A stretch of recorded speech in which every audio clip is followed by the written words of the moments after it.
Boa noite, igreja. Boa noite. Tá ligado aí? Tá ligado, baixo. Aqui embaixo, né? Espera um pouquinho. Boa noite, igreja. Boa noite. Que a Santa Paz de Deus esteja conosco. É um prazer estar com vocês aqui mais uma vez na igreja Vila Sônia. E que Deus seja honrado e glorificado nessa noite. Amém. Essa noite eu quero falar um pouquinho sobre os 12 testemunhos. Não sei se você já ouviu falar sobre esse testemunho, todo mundo já ouviu falar, né? Mas eu extraí esse sermão baseado na lição. Achei interessante os 12 personagens aí falar um pouquinho sobre isso, que tem tudo a ver com a gente. Mas antes de a gente iniciar, vamos fazer uma oração para a gente estudar a palavra. Poderoso Deus, querido Pai que estás nos céus, exaltado seja o teu santo nome. Obrigado por estarmos aqui essa noite com nossos irmãos, para mais uma vez poder abrir a tua santa palavra, compreender e praticar os teus santos ensinos. Amém. Abençoe cada vida, cada família que é representada, cada pedido que já foi falado, cada agradecimento, que o Senhor receba, ó Pai, no seu odre, no seu altar, e segundo as tuas misericórdias e santa vontade, atenda nossos pedidos, para a honra e glória do teu santo nome e para a nossa alegria. Amém. Perdoe nossos pecados, purifica pelo sangue de Jesus e nos dê a tua paz e a tua bênção. Nós suplicamos e te agradecemos em nome de Jesus. Amém. Amém. Amém. Muito bem, quando falamos de testemunho, o que vem à sua mente? A gente sabe que testemunhar é falar daquilo que a gente ouve, daquilo que a gente vê e daquilo que a gente presencia. E aí, quando você percebe, você e eu somos uma testemunha. Então a lição dessa semana está sendo interessante porque, aliás, o Evangelho de João é muito gratificante, muito agradável você estudar. E você vê verso a verso ali e vê o quanto que Deus usa e tem feito bênção em nossa vida através do nosso testemunho. Aí você olha para você, eu olho para mim, a gente olha para cada um de nós e vê assim, a gente não tem essas condições de fazer isso, porque a gente é falho e pecador, mas Deus nos usa assim mesmo. Vamos para o primeiro personagem da Bíblia. Abra sua Bíblia no Evangelho de João. Deixa aberto João aí. Basicamente a gente só vai estudar esse capítulo de João, o livro inteiro, obviamente não, mas todos os versos estão baseados no Evangelho de João.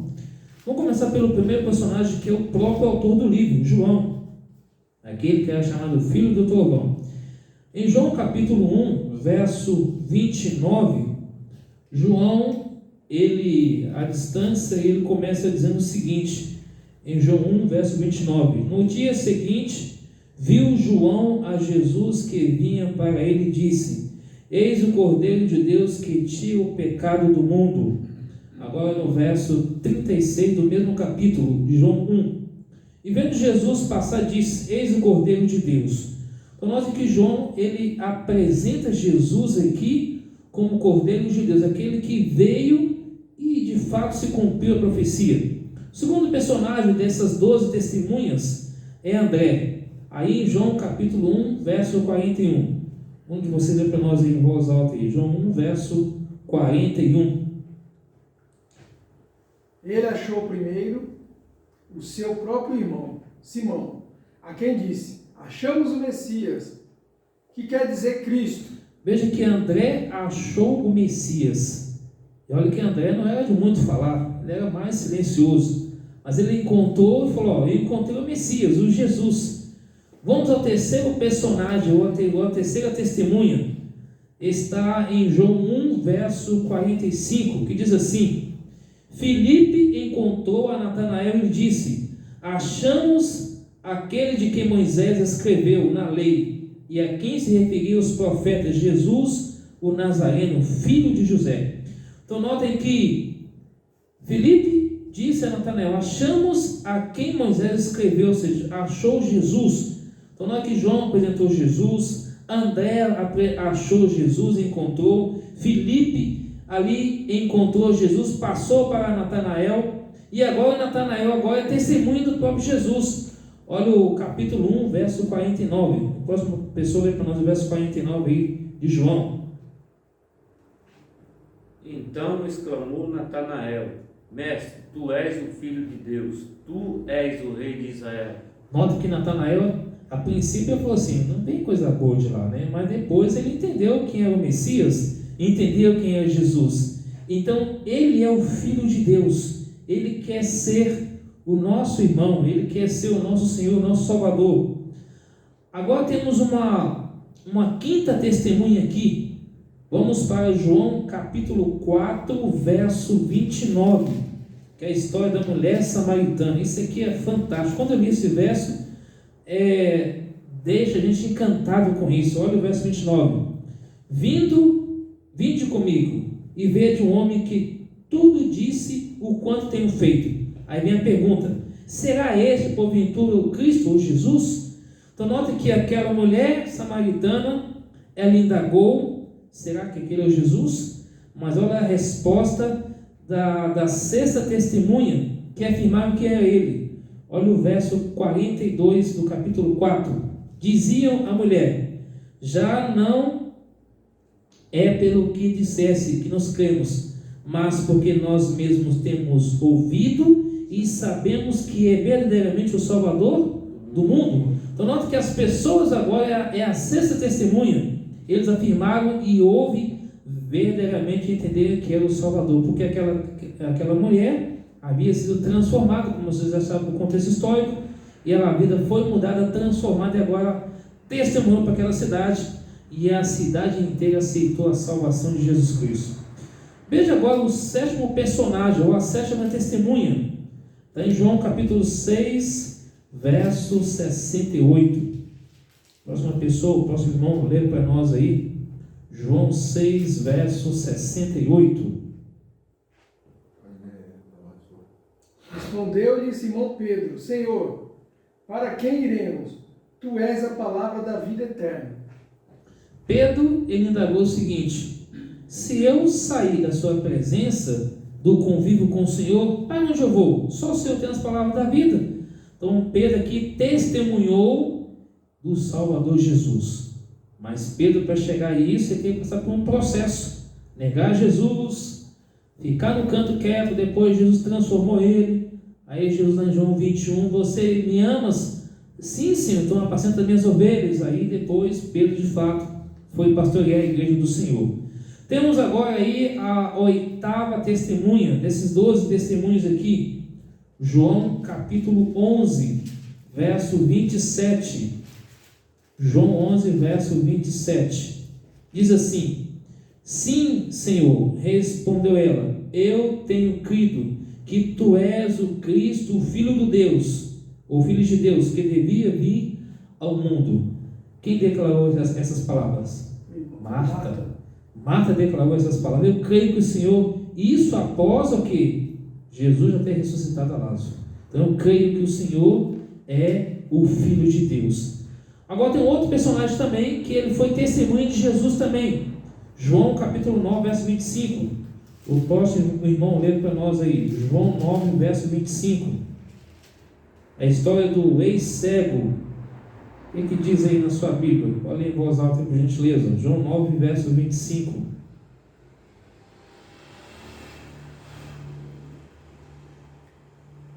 Ele retrucou: se é pecador, não sei.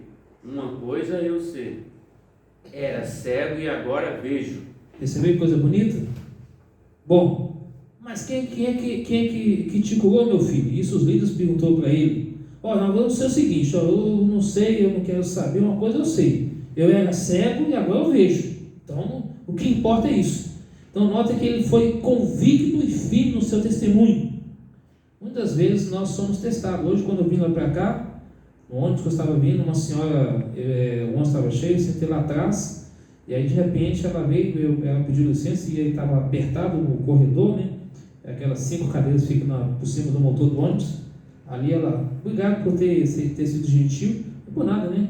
Eu até brinquei com ela assim: como são 2 magrinhos, cabe, se fosse 2 mais fortinhos, um tinha que descer, a senhora subir, depois eu subi para sentar, aí ela ficou rindo. Então ali nós começamos a conversar diversos assuntos. No final, falando de Deus, da Bíblia, de Jesus. Foi um prazer, tá? Até uma próxima oportunidade. Ela desceu na Rebouça, embarcou no nome dela, foi para um outro destino e eu vim para cá. Então ali o cego afirmou: olha, eu era cego e agora eu vejo. Então o poder de Cristo foi testemunhado ali daqueles líderes também. Um outro personagem também que apresentou a Jesus e viu como testemunha. Vamos para João capítulo 19, o verso 6 e depois o verso 14. João 19, versículo 6 diz assim: ao verem-no, os principais sacerdotes e seus guardas gritaram: crucificam, crucificam. Disse-lhe Pilatos: tomai-vos outros e crucificai-o, porque eu não acho crime nele algum. Verso 16. Então Pilatos entregou para ser crucificado. E no verso 14, era para a sede pascual, cerca da hora sexta, e disse aos judeus: eis aqui o vosso rei. Então notem que Pilatos também testemunhou não só para os judeus, mas para o povo romano, para os soldados, quem era Jesus. Ele conhecia muito bem. A gente sabe que o contexto histórico, ele teve um sonho, Deus deu para ele, mostrou para sua esposa, para ele, mas ele prosseguiu por causa do poder, da fama, do dinheiro, deixou subir e acabou perdendo a salvação. Outra pessoa que testemunhou também, que é a 11ª, está em João capítulo 20, verso 28, que é a história de Tomé. Tomé foi a lição de hoje, nós estudamos que Tomé tinha que tocar para crer, ou ver para crer. E ele diz aqui em João 20, verso 28, respondeu-lhe Tomé: Senhor meu e Deus meu. Que palavras poderosas. Tomé se entregou e disse: eu sei que o Senhor é Deus e o Senhor é meu Deus também. Então notem que nesse contexto aqui, Tomé falou o seguinte: eu só vou crer se o Senhor deixar eu tocar nas suas mãos. E Jesus apareceu 2 vezes. Apareceu uma vez, depois voltou de novo: Tomé, toca aqui. Aí depois que Tomé tocou, ele entendeu claramente. E agora temos o último personagem, o último testemunho. João capítulo 17, versos 20 e 21. Olha o que diz a palavra do Senhor. É a oração sacerdotal, todos nós aqui conhecemos. Diz assim o verso 20: não rogo somente por este, mas também por aqueles que vieram a crer em mim, por intermédio da sua palavra. Verso 21: a fim de que todos sejam um, como és tu, ó Pai, em mim e eu em ti, também sejam eles em nós, para que o mundo creia que tu me enviaste. Então aqui está o testemunho poderoso de Jesus. Cristo orou por ele, orou pelos discípulos e orou por nós também. Bem, todos eles foram pessoas comuns, homens e mulheres, como a Bíblia está dizendo aqui, pecadores, mas Jesus passou por todas as provas, não pecou. É o único que podemos dizer claramente que é uma pessoa correta, positiva, que não falhou, mas os demais falharam. Se a gente olhar no contexto da Bíblia, de Gênesis até Apocalipse, a gente vai ver ali Eva e Adão falhando, Abraão que falhou, a Sara que falhou, você vai ver Noé que falhou, você vai ver mais adiante Ló que falou com suas filhas ali também. Você vai ver um pouco mais ali adiante o povo de Deus durante a jornada, que rodou, ter rodado 40 anos, o povo pegou, Moisés errou, Arão errou, todos eles pecaram, foram testemunhas do poder de Deus, mas voltaram atrás, se entregaram a Deus e teve a vida mudada e transformada pelo poder de Deus. Entre Elias, que era depressivo, Sansão, que por causa de uma mulher deixou-se levar pelo encanto, pela fala, mais tarde Deus deu uma nova oportunidade para ele, Jonas, que fugiu, e tantos outros homens, o Jeremias, o profeta chorão, mas todos eles do Antigo Testamento obtiveram a graça de Deus, de Jesus, de poder ser mudado e transformado pelo poder de Cristo. Quando você vai para o Novo Testamento, você vê os 12 apóstolos. Um já era a profecia de se cumprir, mas os outros 11 todos foram falhos, mas Jesus trabalhou com eles, modificou eles, se tornaram grandes homens e mulheres de Deus na pregação da palavra do Senhor, e estão hoje aguardando o chamado de Jesus. Quando a gente olha para tudo isso, eles foram vencedores no sentido de que estão aguardando a vida de Jesus para uma nova etapa, ou seja, quando Cristo voltar, quando tudo será mudado, tudo será novo, e vão poder viver felizes para sempre com Deus. Portanto, hoje eu e você, nós podemos ser testemunhas de Jesus em qualquer lugar. Quando fala de testemunha, não quer dizer que nós vamos deixar de falar de Deus somente no ambiente que vamos ser convenientes. Não. Em qualquer ambiente, no trabalho, na escola, na faculdade, em qualquer ambiente você fala do amor de Deus, você testemunha de Jesus para as pessoas. É um tema simples, mas que nós devemos nos lembrar sempre. Porque às vezes tem pessoas do nosso convívio que têm essa dificuldade de testemunhar do amor de Deus. Aqui diz que Deus nunca pede para que creiamos sem que nos dê suficientes provas para alcançarmos uma fé alicerçada. Ou seja, Deus, Ele não pede para que você creia, Ele pede para que você tenha fé e veja as provas contundentes. Uma delas, eu e você está vivo aqui hoje. Amém. Apesar de um grupo reduzido de pessoas aqui hoje, mas nós viemos com o propósito de buscar para nós e para os outros, né? Então, às vezes a gente fica pensando assim, bom, os irmãos que a gente convida, os que convidaram, não estão presentes, mas estamos aqui representando alguém da nossa família, alguém da nossa casa, representando a nossa igreja, a nossa comunidade, o bairro nosso, nós somos uma testemunha. Então, uma outra frase diz assim, pois nossa fé deve basear em evidências e não em demonstrações. Isso no livro Caminho a Cristo, na página 105, tirado da extraído da própria lição. É claro que a nossa fé não é baseada em coisas que nós devemos pegar, mas em evidências. Que evidência? Deus criou o céu, Deus criou a terra, Deus nos criou. Esse mundo está tudo de perna para o ar, mas Deus está conduzindo a tudo e a todos. Então devemos basear sobre isso. Portanto, por meio da palavra de Deus e tudo que Ele criou, damos testemunho das suas maravilhas. Ao contemplar tudo, a gente compreende o que Deus quer para nós e o que nós devemos mostrar para o mundo. Agora, é muito ruim quando alguém não dá um bom testemunho. Quando alguém diz assim, aquela pessoa é da sua igreja, aquela pessoa é do seu convívio, então da sua igreja eu não quero ir. E muitas vezes as pessoas acham porque um faz algo errado, aí tem que prejudicar aos demais. Não. Cada ser humano é responsável da sua vida para com Deus. Claro que não vamos generalizar, só porque um faz errado, e se tem 50 pessoas e 49 vai pagar por ele que ele não. Aquele deve ser excluído, disciplinado, tirado fora. É como se fosse uma fruta que está no meio de 10 frutas boas, tira aquela fruta podre e fica só com as 9, e assim prossegue a caminhada. Como as 12 pessoas falaram claramente do poder de Deus, da transformação na vida deles e delas, assim todos que aceitam Jesus como Senhor e Salvador poderá ter a vida mudada e transformada pelo poder de Jesus. Hoje Jesus deseja que nós continuemos a ser a testemunha por onde quer que nós formos. Aí vem a pergunta, será que eu e você desejamos ser testemunha de Jesus por onde quer que formos? E eu quero terminar lendo com você Isaías capítulo 43, verso 10, que você já conhece também no Velho Testamento.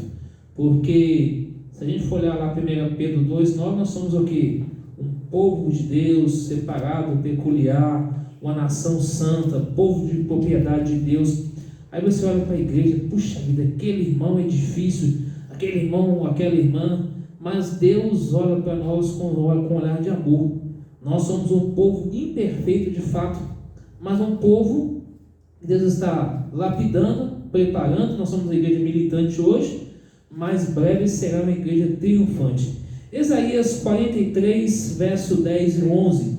Assim diz o Senhor no Velho Testamento: vós sois as minhas testemunhas, diz o Senhor, meu servo a quem escolhi, para que saibais e me creiais e entendais que eu mesmo, e que antes de mim Deus nenhum se formou, e depois de nenhum em mim haverá. Eu sou o Senhor, e fora de mim não há Salvador. Amém. Então nós entendemos claramente que o nosso único meio de salvação é Jesus Cristo. Amém. Então, quando eu estudei esse tema, 12 testemunhos, cada um, ao olhar para cada história deles, nenhum deles foram perfeitos. Todos eles falaram feio. João era bravo. Tomé tinha que ver para crer. Natanael piorou. Um que era talvez um pouco mais calado era André. Mas todos tinham falhas e pecados. Você vê que Marta preocupava com o serviço. Enquanto Maria pegou o perfume caro e derramou os pés de Jesus. E quando você vai olhar para a mulher samaritana, quem foi a mulher samaritana? Se fosse hoje, acho que a pessoa ia tacar pedrada nela até uma hora. Mas, porém, todos eles foram transformados pelo poder de Jesus. Amém. E foram testemunhas poderosas. O meu desejo nessa noite é que nós possamos ser testemunho de Jesus. Não perder a oportunidade. Como o irmão William falou aqui, está lá no hospital, alguém chega, quer ouvir o seu vizinho, seu amigo, nem que seja 1 minuto, 5 minutos, 10 minutos, não importa. Um livrinho, uma coisa, mas fale do amor de Deus. Sejamos testemunho de Jesus por onde quer que formos. Porque quando Ele voltar, Ele quer nós preparados e prontos e várias pessoas ao nosso lado para juntos subirmos para o céu e vivermos eternamente com Jesus. Deus abençoe a cada um dos irmãos que aqui está nessa noite presente em nome de Jesus. Amém. Vamos colocar de pé e vamos cantar o hino Ó que Esperança. E depois vamos orar e vamos embora. E que verdadeiramente o Senhor possa ser honrado e glorificado com nossas vidas. Que Deus possa capacitar cada um de nós a continuarmos fazendo a nossa parte, testemunhando. A gente não é super-homem, a gente não é super-herói espiritual, nós somos falhos pecadores, mas Deus está aqui. Vai fazer como o profeta Isaías: Senhor, eis-me aqui, envie-me a mim. Deus abençoe a todos nós, no nome de Jesus. Amém.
Estás nos céus, louvado e exaltado seja o teu santo nome. Amém. Obrigado, Senhor, porque o Senhor nos trouxe aqui essa noite, onde cantamos, oramos, estudamos a tua palavra, aprendendo um pouco mais de como testemunhar, como falar do teu amor para com as pessoas. Capacite, ó Deus, a cada um aqui presente nessa noite, ao irmão William, sua família, ao irmão Hélio e família, irmão Pedro e família, minha e família.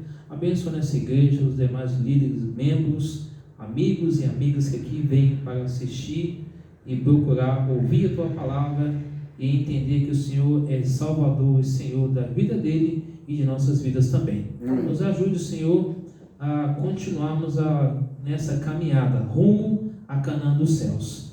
Que o teu Santo Espírito conduz, abençoa, nos oriente, nos dê sabedoria, para que assim possamos ser um cheiro suave, agradável, um perfume, como a tua palavra diz em 1 Coríntios 2:15, que possamos ser um cheiro de vida para a vida. Amém. Perdoe nossos pecados, reconsagra nossa vida em tuas mãos, purifica pelo sangue de Cristo e nos dê a tua paz. Nós saímos aqui agora, pedimos a ti que teus anjos nos guarde, que o Senhor nos dê uma noite feliz, um bom resto de semana e nos traga novamente aqui no sábado pela manhã e também no domingo pela manhã para continuar a adoração a ti em espírito e verdade.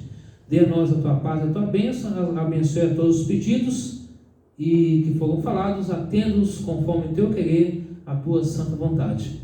Dá-nos a tua paz, a tua proteção, dos teus anjos ao nosso redor. Rogamos agradecidos em nome de Jesus. Amém. Amém. Deus abençoe vocês e tenham uma feliz noite. Fica na graça e na paz de Jesus.